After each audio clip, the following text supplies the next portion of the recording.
What is up, everybody? It is JT Sports. I am back to you guys with another video. This video, I'm here with my Baltimore Ravens 2021 record prediction. Going to be giving you guys my best case scenario, my worst case scenario, and my overall record prediction for the Baltimore Ravens this season. Before I get into it, if you haven't already, make sure that you guys subscribe to the channel and turn on post notifications so you don't miss when I upload a new video. And most importantly, help a brother out. Hit that like button. That like button is really important because when you hit that like button, you help the channel rank higher in the YouTube search algorithm. If I rank higher in the YouTube search algorithm, then the channel gets more views and you help the channel grow. So make sure that you guys hit that like button. It's a free way to support the channel and it takes less than a second to do so. The Baltimore Ravens tied for second place with the Cleveland Browns in the AFC North last year with a record of 11-5. Now, I'm really excited to watch the Ravens this year because one of the things I want to see out of Baltimore is how improved is this passing attack going to be this year. Now, last year, during the first half of the year, there were a lot of Ravens fans who were heavily critical and vocal about the passing attack under Greg Roman. Yes, Greg Roman is really good when it comes to having great rushing attacks, but his downfall has been his passing attacks haven't really been all that great. Now, you can blame it on COVID. You can say that Greg Roman didn't have enough time to implement the kind of wrinkles he wanted to in the passing game due to having a limited and short off season, and that's understandable. Okay, COVID pretty much kind of cut training camp in half. You only really had a month to prepare, so you didn't really have enough time to make the adjustments necessary when it came to the passing game. And on top of that, there wasn't really a lot of talent at wide receiver. Marquise Brown was the #1 for Baltimore, and it didn't really go all that well. And I've been saying this ever since Marquise Brown has been drafted, is that Marquise Brown is a great Robin. He's not a Batman. And we saw that because when it came to him trying to catch passes in the middle of the field with those underneath routes and whatnot, he just couldn't do it. And I love Marquise Brown. I think he is going to be a really good #2 option in this league. He can end up being one of the best deep threats that we have right now, but he's not a #1 wide receiver.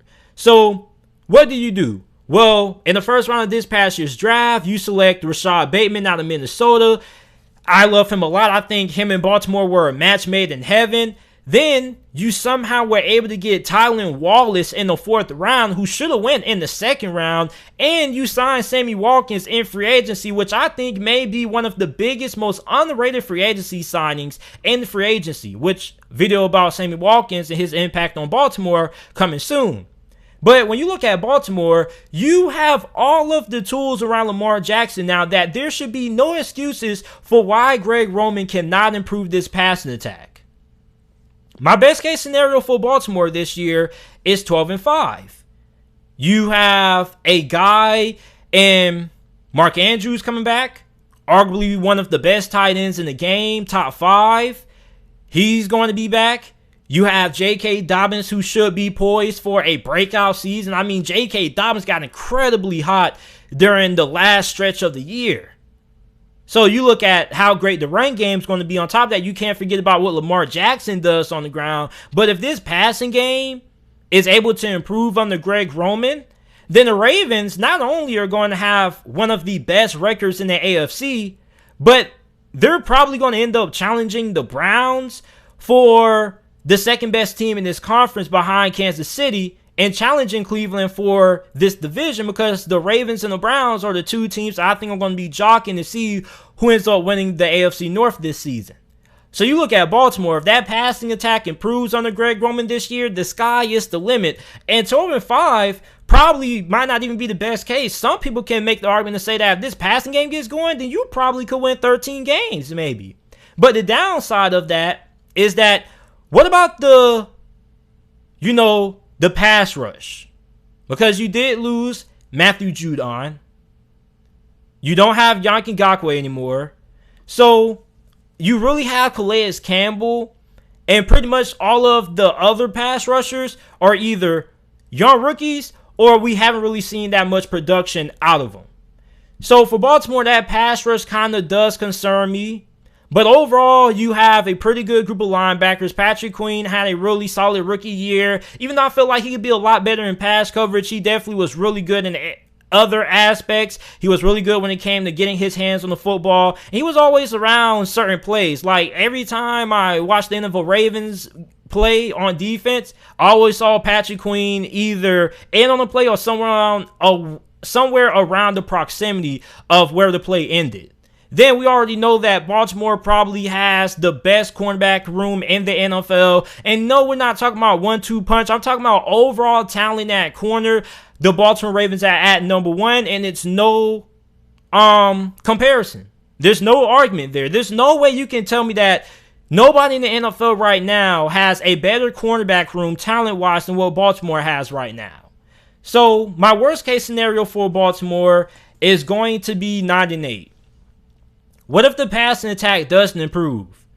If the passing attack doesn't improve this year, then Baltimore could find themselves in a lot of trouble because then they're going to be too predictable.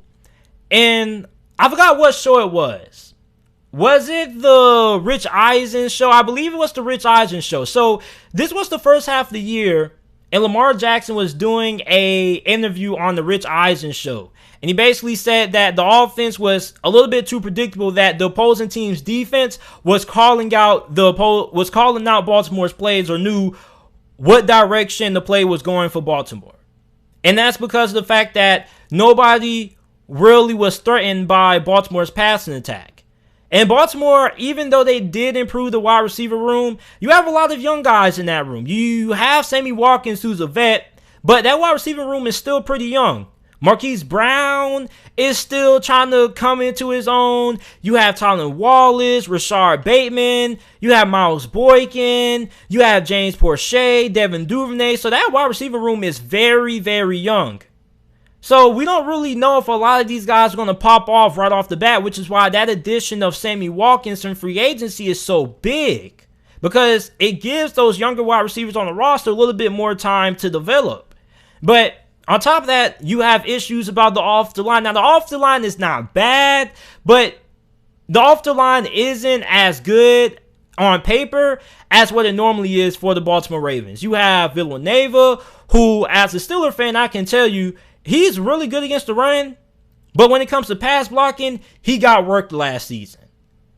So for Baltimore, your offensive line is not bad, but it's definitely not as good as what it has been in the past heading into a season. We also don't really know how much production Baltimore is going to be getting out of their pass rushers this year, so that's another concern. So my worst case scenario for Baltimore this year is 9-8. And before I get into my overall record prediction for the Ravens, I want to give you guys my 2 swing games for the Ravens this year. Swing games are not must-win games. These are season-defining games, which if you are a Ravens fan, you're going to look back at this season. You're going to say, okay, our season went this way when we played this team, and we beat this team or we lost to this team. So my 2 swing games are Kansas City and the LA Rams. You played Kansas City week 2, which I think is a pretty big game for Baltimore because Kansas City has had your number in the past. They normally have a really good game plan when it comes to defending Lamar Jackson, and their offense always gives your defense a lot of fits. So I want to see if Baltimore is going to be able to beat Kansas City playing them early in the season, week 2, because this probably could be a potential AFC Championship game. Then week 17 against the LA Rams, I want to see how Baltimore fares against one of the best teams in the NFC, a team that does have the personnel to successfully stop the rushing attack for Baltimore. If you want to be able to beat Baltimore, you have to, one, have speed on the interior and on the outside of your defensive line, and that's definitely what the LA Rams have. And on top of that, you have to get fast, athletic linebackers that are able to close out on those edges real fast when it comes to that read option that Baltimore likes to run a lot with Lamar. And the Rams also have that as well. So I think the Rams match up really well against Baltimore. It's a game I'm really intrigued in watching because these are 2 of the best teams, 2 teams that a lot of people feel could end up being sleeper picks to make it into the Super Bowl for their respective conferences. So the Chiefs and the Rams are my 2 biggest swing games for Baltimore. And also that Week 17 matchup is really important because Baltimore probably is going to come down the stretch where they're competing with the Cleveland Browns for this division. And that game against the Rams, if they lose that game, then maybe if you're the Browns, you could lock up the division depending on how your season goes. So my overall prediction for Baltimore this year is going to be 11-6. I think Baltimore should win 11 games this year. I think this team most definitely is going to end up going back to the playoffs. The passing attack, I don't know how much it's going to improve, but it definitely should improve with the addition of bringing back Mark Andrews. Remember that Mark Andrews also dealt with his fair share of injuries last year, so that kind of held back the passing attack at times, but he's going to come back. Hopefully you can get a boost in the wide receiver position. I really like the addition of Sammy Watkins. I think he can end up being a really good piece in that Ravens offense this year. You also have J.K. Dobbins in the backfield, Gus Edwards, who may be one of the most underrated running backs in the NFL. So your defense is still going to be really good also. 11-6 is my final prediction for the Ravens. You guys let me know your record prediction for Baltimore down in the comment section down below. Make sure that you guys like the video, subscribe to the channel for more NFL videos and content. Make sure that you guys like the video and subscribe to the channel. And thanks for watching.